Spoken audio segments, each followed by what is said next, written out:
반갑습니다. 하단중학교 1학년 여러분. 오늘 수업을 하게 된 교생 이선영이라고 합니다. 잘 부탁드립니다. 제가 지금 영상을 찍고 있는 시간은 오후 5시 30분입니다. 오늘도 비가 내리네요. 여러분들은 비 오는 날을 좋아하시나요? 저는 빗소리는 좋은데 밖에 나가는 건 싫어해요. 저만 그런가요? 또 비가 계속 와서 그런지 쌀쌀해져서 옷 입기가 참 애매한 것 같습니다. 일교차도 심해져서 여러분들도 여름 감기 걸리지 않도록 조심하세요. 잡담은 여기까지 하고 수업 시작해 볼게요. 오늘은 92쪽부터 93쪽까지 배워볼 예정입니다.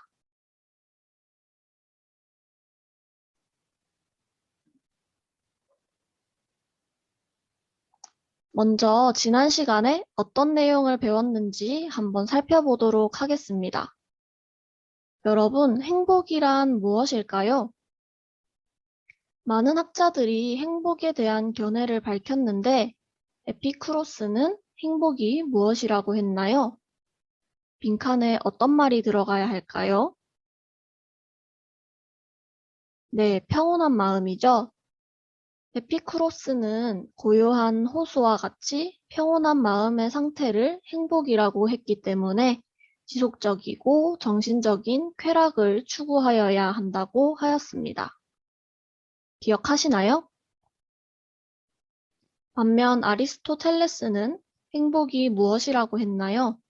빈칸에 어떤 말이 들어가야 할까요? 네, 이성입니다. 행복은 우리가 궁극적으로 추구해야 하는 것이므로 인간이 가진 이성을 발휘하여야만 행복해질 수 있다고 했습니다. 그렇다면 오늘날의 심리학자들은 행복이 어떤 것이라고 했을까요?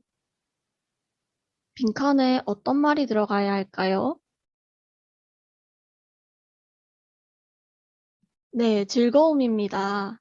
오늘날의 심리학자들은 행복이 어떤 것에 깊게 빠져 마음이 즐거운 상태라고 했습니다. 이처럼 행복에 대해서 다양한 견해들을 지난 시간에 배워보았는데요. 행복은 바로 무엇일까요? 네, 즐거움과 만족감을 느끼는 상태라고 할 수 있겠습니다. 다들 질문에 답하고 계시죠? 저만 답하고 있다고 생각하는 거 아니죠? 네, 믿겠습니다. 그래서 우리 지난 시간에 행복이 무엇이었는지 알아보았다면 오늘은 과연 어떻게 해야 행복해질 수 있는지 알아보도록 하겠습니다. 다들 교과서 92쪽을 보시면 될 것 같습니다. 행복하기 위한 조건은 무엇이 있을까요? 또 어떻게 해야 행복한 삶을 살 수 있을까요? 과연 진정한 행복이란 무엇일까요? 이러한 질문들을 생각해 보면서 이번 수업을 들어주셨으면 좋겠습니다. 자, 이제 본격적으로 수업을 해보려고 하는데 선생님이 영상 하나를 들고 왔어요. 그래서 영상을 보고 수업을 진행할 건데 저작권 문제로 영상을 보여줄 수가 없어서 관심 있는 친구들은 더보기란에 주소 남겨놓을 테니까 확인해 보세요. 꼭 보지 않아도 괜찮습니다. 그래서 여러분들을 위해서 선생님이 영상의 내용을 간단하게 말씀드릴게요. 영상에서 앞서 간단하게 빈 머리 테스트라고 해서 불행한 생각을 지속하다가 숫자를 더하는 테스트를 진행합니다. 그렇다면 계속 불행한 마음이 들까요?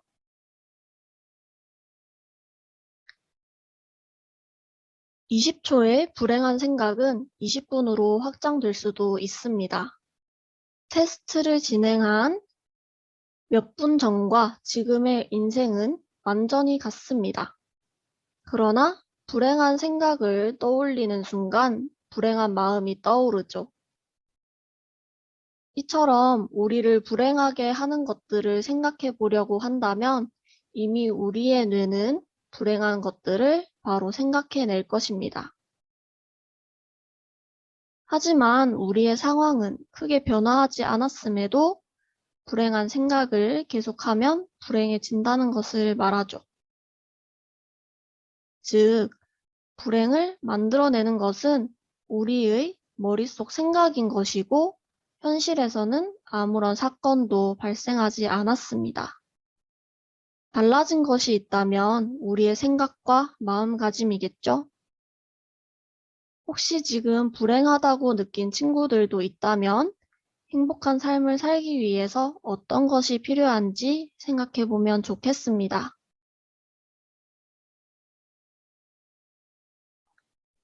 행복은 주관적이기 때문에 행복의 기준은 사람마다 다를 수 있습니다.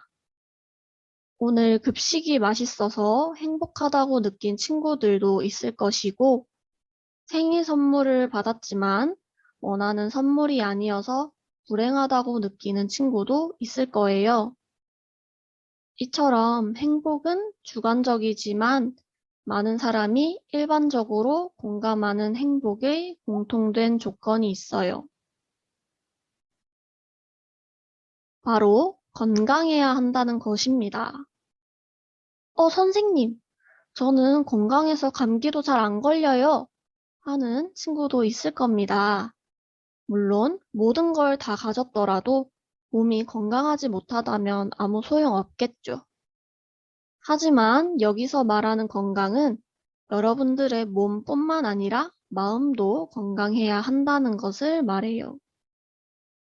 몸은 건강하지만 남과 비교를 당한다면 어떤가요? 기분 나쁘고 괜히 경쟁심도 생기고 상대방이 미운 마음도 들지 않나요? 요즘은 번아웃이라고 하죠. 의욕적으로 일에 몰두하던 사람이 극도의 신체적, 정신적 피로감을 호소하면서 무기력해지는 현상을 말해요. 100m 전력 질주를 하다가 갑자기 42km의 풀코스 마라톤을 뛰라고 한다면 당연히 지치겠죠? 행복하기 위해서는 몸도 건강해야 하지만 여러분의 마음도 건강해야 행복할 수 있기 때문에 여러분들이 건강 관리를 잘 해주었으면 좋겠습니다. 코로나도 조심하시고요. 다음 두 번째로 의미 있고 가치 있는 목표를 정해야 한다는 것입니다. 예를 들어서 선생님은 매일 하루에 하나의 질문에 대답하는 일기를 쓰고 있어요. 선생님도 물론 처음에는 매일 쓰기 귀찮고 또 싫기도 했지만 하루에 하나의 질문에 꼭 대답해야 한다는 목표를 세웠기 때문에 약 4년 동안 써오고 있답니다. 이건 다음에 배울 내용인 좋은 습관과도 연결되는 내용이에요. 의미 있고 가치 있는 목표는 사람마다 다를 수 있어요. 선생님처럼 간단하면서 금방 할 수 있는 작은 목표도 언젠가 이룰 꿈도 의미 있고 가치 있는 목표가 될 수 있어요. 여러분들도 여러분에게 의미 있고 가치 있는 목표를 세워서 실천해 보도록 해보세요. 행복을 위한 조건 세 번째는 선한 삶을 살아야 한다는 것입니다. 옛말에 맞은 놈은 펴고 자고 때린 놈은 오그리고 잔다 라는 속담이 있어요. 이 말은 남을 괴롭힌 사람은 뒷일이 걱정되어서 마음이 불안하지만 해를 입은 사람은 마음만은 편하다는 것입니다. 물론 피해자가 가지는 아픔은 상상도 하지 못하겠지만요. 요즘 체육계에서 시작된 사건이 연예계까지 미친 일이 있었죠? 바로 학교폭력입니다. 학교폭력은 선한 삶이 아니라 남을 괴롭게 하고 씻을 수 없는 상처를 주는 아주 나쁜 행동입니다. 이처럼 남을 괴롭히고 나쁜 일을 하는 것보다 타인을 돕고 나눔을 실천하는 선행을 통해 행복을 이룰 수 있는 것이 낫겠죠? 마지막으로 원만한 인간관계를 맺고 유지함으로써 행복해질 수 있습니다. 혹시 친구 또는 부모님 혹은 지인과 다툼을 한 적이 있나요? 있었다면 그날 기분은 어땠나요? 화가 나고 속상하기도 하고 하루 종일 마음에 걸려서 공부도 안 되고 하지 않았나요? 선생님은 누군가와 다투면 꼭 밥도 안 먹고 말도 안 하고 방에 틀어박혀 있기도 해요. 하지만 화해하는 순간부터 입맛이 돌고 잠도 아주 잘 자고 건강하게 생활한답니다. 기쁨은 나누면 배가 되고 슬픔은 나누면 반이 된다 라는 말처럼 곁에 소중한 사람일수록 친절하고 배려하면서 좋은 관계를 유지하는 것이 좋습니다. 주변 사람들과 원만하게 인간관계를 맺고 유지하면서 기쁨은 2배로, 슬픔은 절반으로 나눌 수 있는 삶을 산다면 좋겠죠? 행복한 삶을 살기 위해서는 스스로 자아를 실현하고 다른 사람을 배려하면서 공동체에 기여함으로써 행복을 느낄 수 있습니다. 그래서 선생님이 관련 영상을 2개 가지고 왔는데 역시 핵심만 말씀드릴게요. 자, 영상에서 팔을 다친 할아버지가 손녀의 머리를 잘 묶어주지 못하자 주변의 어른들이 선뜻 도와주고 있는 모습을 볼 수 있습니다. 그렇죠? 그리고 아이에게 머리 묶는 방법도 가르쳐 주기도 합니다. 또 다른 영상을 한번 볼까요? 이번 영상에서는 아이가 부족한 돈으로 어머니가 오랜만에 일하고 오시는 거라 꽃을 사러 왔다고 말합니다. 꽃을 사기에는 터무니없이 부족한 돈임에도 불구하고 어른들이 예쁜 꽃을 골라서 어머니께 선물할 수 있도록 도와주는 모습을 볼 수 있습니다. 그저 아이의 행복을 위해서 꽃집 사장님들은 선행을 베풀고 계셨던 것이죠.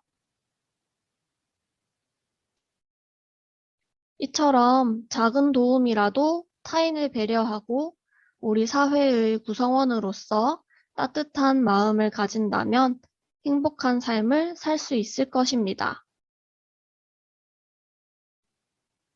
그래서 우리 하단중학교 1학년 친구들의 행복도가 어떤지 알아보려고 선생님이 행복 테스트를 가지고 와봤어요. 이 테스트는 미국의 에드디너 박사와 동료들이 개발한 테스트 중 일부인데요. 완전 100%라고 신뢰하지는 말고 재미로 한번 해보도록 하세요. 문항을 보고 1에서 7까지의 숫자 중 동그라미를 하면 되고 모두 답했으면 각 문항의 점수를 더하세요. 1번, 내 삶은 대체로 내가 이상적으로 생각하는 삶에 가깝다. 2번, 나는 내 삶에 만족한다. 3번, 내 삶의 조건은 훌륭하다. 4번, 이제껏 삶에서 원하는 중요한 것들을 얻었다. 5번, 다시 태어나도 바꾸고 싶은 것이 거의 없다. 다 응답했다면 점수를 더해보세요. 20초 드릴게요.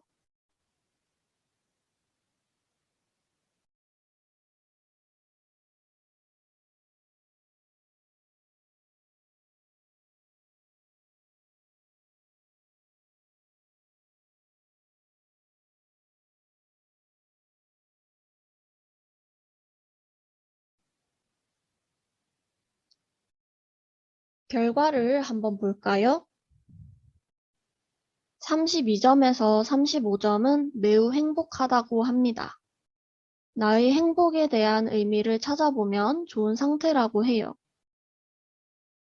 28에서 31점은 상당히 행복으로 높은 행복 수준을 유지하기 위한 방법을 찾아보면 좋은 상태라고 합니다. 23점에서 27점은 행복한 상태로 더 행복해지는데 도움을 주는 방법을 찾아보면 좋은 상태라고 합니다. 18점에서 22점은 별로 행복하지 않음이라고 하네요. 더 행복해질 여지가 있고 행복해지는 방법을 연습해야 하는 상태라고 합니다. 13점에서 17점은 불행으로 행복이란 무엇이고 개선시키기 위한 방법을 실천해야 하는 상태라고 합니다. 12점 이하는 잠재적 우울증으로 전문가의 도움이 필요한 상태라고 하네요. 아까도 말했지만 너무 믿지는 말고 점수가 높다면 더 행복할 수 있기 위해서 어떤 노력을 해야 하는지 생각해보고 점수가 낮다면 앞으로 충분히 행복해질 수 있으니 고민도 해보고 주변 사람들에게 도움도 요청해보세요. 자, 이렇게 해서 오늘 수업이 끝났는데 오늘 어떤 내용을 배웠는지 간단하게 되짚어보고 수업을 끝내도록 하겠습니다. 먼저 행복을 위한 조건에 대해서 배웠습니다. 첫 번째가 뭐였죠?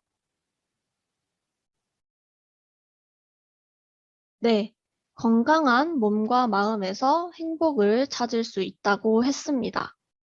다들 맞췄나요? 네. 그리고 두 번째는 무엇이었나요? 바로 의미 있고 가치 있는 목표를 세우고 달성하는 과정에서 행복을 느낄 수 있다고 하였습니다. 세 번째는 어떤 삶이어야 행복을 느낀다고 하였나요? 네, 선한 삶을 살면서 돈이나 명예 등을 통해 자신만의 이익이나 만족을 추구하기보다 타인을 돕고 나눔을 실천하는 선행을 통해 행복을 이룰 수 있다고 하였습니다. 마지막으로 어떤 관계를 맺어야 한다고 하였나요? 네, 원만한 인간관계를 통해서 어려움과 즐거움을 함께 나눌 수 있는 사람들이 곁에 있을 때 안정되고 행복해질 수 있다고 하였습니다. 다들 잘 맞추었을 것이라고 믿겠습니다. 그렇다면 이번에는 OX 퀴즈인데요. 여러분들이 문제를 잘 읽고 한번 풀어보세요. 1번, 행복한 삶을 살기 위해서 돈과 명예가 가장 중요하다. 맞나요? 네, 아니죠. 행복한 삶을 살기 위해서는 돈과 명예보다는 스스로 어떤 삶을 살아갈 것인지 생각하고 그 속에서 목표를 세우고 달성하는 과정에서 행복을 느낀다고 했었죠. 다음 2번, 행복한 삶이란 자아를 실현하고 타인을 배려할 때 가능한 것이다. 맞나요? 네, 맞습니다. 행복한 삶은 자아를 실현하고 타인을 배려하며 공동체에 기여하는 삶이라고 하였습니다. 아프리카에는 우분투라는 말이 있다고 해요. 이 말은 네가 있기에 내가 있고 우리가 있기에 내가 있다 라는 뜻으로 공동체 정신을 강조하고 있음을 알 수 있습니다. 여러분들도 사회의 구성원, 또 공동체로서 자아를 실현하고 타인을 배려하며 공동체에 기여하는 삶을 살 수 있길 바랄게요. 자, 이렇게 선생님이 정리를 해보았어요. 오늘 이 시간에 행복하기 위한 조건, 행복한 삶이 무엇인지 알아보았는데요. 다음 시간에는 과연 행복한 삶을 위해서 어떤 습관을 들여야 하는지, 또 좋은 습관이란 무엇인지 알아보도록 하겠습니다. 수업이 미숙할 수도 있지만 끝까지 경청해주신 여러분들께 감사합니다. 다음 시간에 또 뵙도록 하겠습니다. 오늘도 좋은 하루 보내세요, 여러분. 안녕.